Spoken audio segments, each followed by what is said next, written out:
Boa tarde a todos. Daremos início à apresentação do trabalho, onde ficamos responsáveis para falar sobre o tema invertebrados, controle e integração, onde os discentes responsáveis sou eu, Eldeana Silva Barbosa e Rodrigo Araújo Azevedo. Então, dando início, abordando sobre os invertebrados, a gente pode perceber que o controle endócrino, assim como o controle nervoso, são semelhantes com o dos vertebrados, né? Nos invertebrados mais organizadas, as funções se encontram tanto sob controle endócrino como nervoso. A semelhança com os vertebrados, o sistema nervoso ele serve como uma comunicação rápida, agindo nas ações desses animais, né, relacionados à fuga, alimentação, acasalamento. E o sistema endócrino, assim como nos vertebrados, ele está responsável ali, ele apresenta função na parte da produção de hormônios que controlam os processos mais lentos, como o crescimento, maturação e muitos outros processos metabólicos no organismo, certo? Então, fazendo um resumo geral do que seria o sistema nervoso, ele é justamente a parte do organismo que transmite os sinais entre as diferentes partes e ela coordena suas ações. E os neurônios dos invertebrados, eles possuem as mesmas características dos neurônios dos vertebrados, onde eles são capazes de produzir potenciais de ação que constituem em alterações na permeabilidade e no potencial da membrana. Então, essa transferência de informações de um neurônio para outro, ele ocorre através de sinapses, que geralmente apresentam evidências de transmissão química. E essas transmissões químicas, elas podem ser de dois tipos, né? Existem sinapses químicas de dois tipos. A primeira, ela apresenta uma vesícula de forma predominante arredondada, e o tipo 2, ele apresenta essas vesículas de forma mais alongada. E esses neurônios, eles têm a capacidade de produzir esses potenciais de ação em um tempo bem curto, né, que duram frações de milésimos, né, e cabe ressaltar também que esses neurônios estão presentes em todos os principais filos, exceto em protozoários e esponjas. E falando sobre a ação dos neurotransmissores pós-sinápticos, esses neurotransmissores eles possuem a capacidade de se ligar a um grande número de proteínas receptoras que estão presentes na membrana, onde eles podem ser classificados tanto como pós-sinápticos exercitórios e também podem ser classificados como inibitórios, onde os excitatórios eles vão estar ali presentes na diminuição da polarização da membrana e os inibitórios eles vão estar presentes ali no aumento desse potencial de membrana.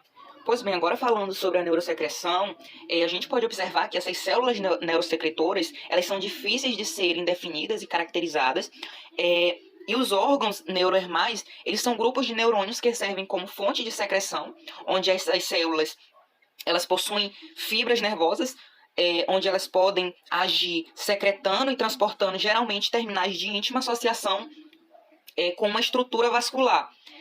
Os órgãos neurohermais, eles têm uma ampla distribuição, porém não se sabe se eles fazem uma conexão com todos os órgãos neurosecretores. Então pode-se perceber, né?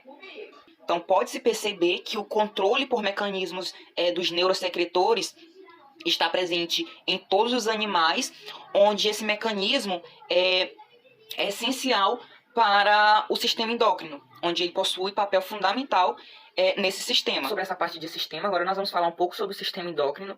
Esse sistema, em resumo, né, em uma definição geral, ele é formado por um conjunto de glândulas que tem como função a produção de secreções hormonais. Né, em invertebrados, as funções endócrinas elas são melhor compreendidas em organismos, em animais que são morfologicamente mais organizados, como é a questão dos insetos. Além disso, os insetos eles têm um melhor acesso, a facilidade de coleta, a questão da reprodução, eles são tolerantes a procedimentos cirúrgicos. Então, esses são um dos motivos que levam os insetos a serem mais estudados na função endócrina. E fazendo uma comparação de vertebrados com invertebrados, pode-se observar que alguns hormônios de vertebrados que estão ali associados com o crescimento e o desenvolvimento de gônadas, de processos metabólicos, eles não possuem nenhum efeito em invertebrados. Porém, existem alguns hormônios em que essas espécies, né, em que esses diferentes organismos compartilham, como é a questão da insulina, onde foi encontrado em anelídeos, em insetos, em molúsculos, uma substância muito similar à insulina. Então, isso sugere com que esses hormônios eles tenham já uma origem mais antiga, né? Então, atualmente tem-se a impressão de que o sistema endócrino ele pode ser uma forma altamente especializada de mecanismos biológicos gerais de origem bem antiga. Dando continuidade, falaremos sobre endocrinologia nos insetos, estando relacionado desde a fase de muda, a fase de pupa e também da metamorfose. Bem, em relação ao sistema endócrino, é importante destacar que há regiões do cérebro que vão produzir hormônios, como a quidizona ou também hormônio juvenil. Então, na imagem, a gente pode observar o sistema endócrino envolvido na metamorfose. Temos o hormônio do PTTH, que é o hormônio protoraxotrópico, que vai ser secretado pelos corpos cardíacos, que vai estimular a ação a secreção da alfa-quidizona, que vai ser hidroxilada no corpo adiposo e vai formar a beta-quidizona, que irá ajudar a digerir a antiga cutícula para promover a formação de uma nova. É interessante destacar que a característica dessa nova cutícula vai depender do hormônio juvenil, como a gente vai ver mais adiante. Bem, é importante destacar que existem dois tipos de insetos, os hemimetabólicos, como por exemplo o percevejo, que sofrem várias mudanças à medida que gradualmente se transformam de uma forma recém-eclodida a adultos, e holometabólicos, como por exemplo as borboletas, que permanecem completamente na forma lavária por muitas mudas e depois se transformam em pupas que posteriormente emergirão em adultos. Temos como exemplo de insetos hemimetabólicos o barbeiro sul-americano Rhodinius.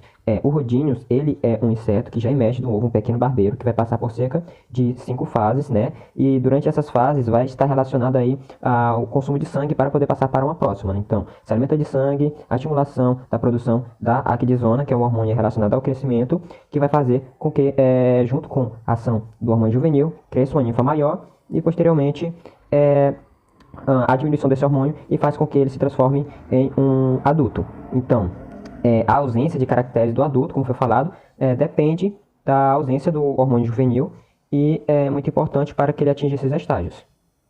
Temos como exemplo de insetos holometabólicos a mariposa de seda, onde essas larvas vão passar por cerca de 4 mudas.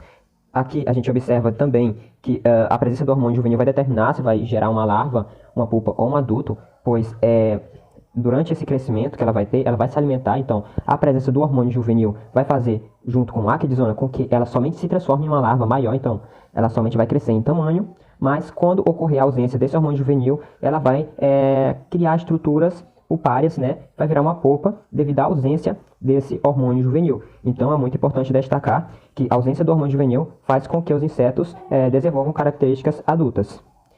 Bem, nos estágios larvais mais precoces, o corpo alado, os corpos alados liberam o hormônio juvenil. Então, o hormônio juvenil é liberado no corpo alado, enquanto a aquidizona é liberada pelas glândulas protoráxicas. Bem, é importante também destacar o fator papel, que no caso foi uma descoberta acidental, né? E esses fatores eles têm semelhanças com os hormônios juvenis, né? Então, foi uma descoberta acidental. É uma substância que, por ter semelhança ao hormônio juvenil, são utilizados como inseticidas devido a impedir com que esses insetos possuam características adultas e possam chegar na fase reprodutiva, né? Então, é observado que algumas plantas produzem esses compostos, então é bem interessante destacar isso. Bem, os neurohormônios também estão bastante relacionados ao sistema endócrino, né? Pois faz parte dele. Onde a maioria desses neurohormônios são polipeptídeos que são produzidos, armazenados e liberados no sangue a partir de neurônios ou os órgãos neurodermais, como por exemplo, temos os exemplos dos gafanhotos migratórios, que necessitam de grande quantidade de energia para poder percorrer grandes distâncias. Então, esses neurohormônios vão ser produzidos nos órgãos neurodermais e vai fazer com que há lipídios no sangue que vão poder ser utilizados por esses animais como fonte de combustível. Também é importante destacar outros hormônios que estão relacionados ao sistema endócrino, como por exemplo a córpora cardíaca, que vai influenciar os insetos principalmente no coração deles, onde vai ser observado que vai promover a aceleração do ritmo cardíaco e também vai promover a concentração de lipídios na hemolinfa desses insetos. E os neuropeptídeos também estão envolvidos em vários aspectos de comportamentos sociais, como por exemplo feromônios, né, para atrair machos, e também hormônios diuréticos naqueles insetos que estão relacionados principalmente a ingerir grandes quantidades de sangue, como por exemplo os mosquitos e também até mesmo o barbeiro. E isso vai ajudar na regulação hídrica, visto que seria um problema para eles ter tanto líquido no corpo. Concluindo, a gente observa que o sistema endócrino está bastante relacionado à homeostase, né, ao equilíbrio hormonal, visto que é responsável pelas diferentes fases dos insetos, né. A gente também observa, como foi mostrado anteriormente, que está relacionado ao equilíbrio, como por exemplo, em insetos que necessitam de hormônios diuréticos, ou até mesmo em gafanhotos migratórios que necessitam de regulação da quantidade de energia necessária para poder percorrer grandes distâncias.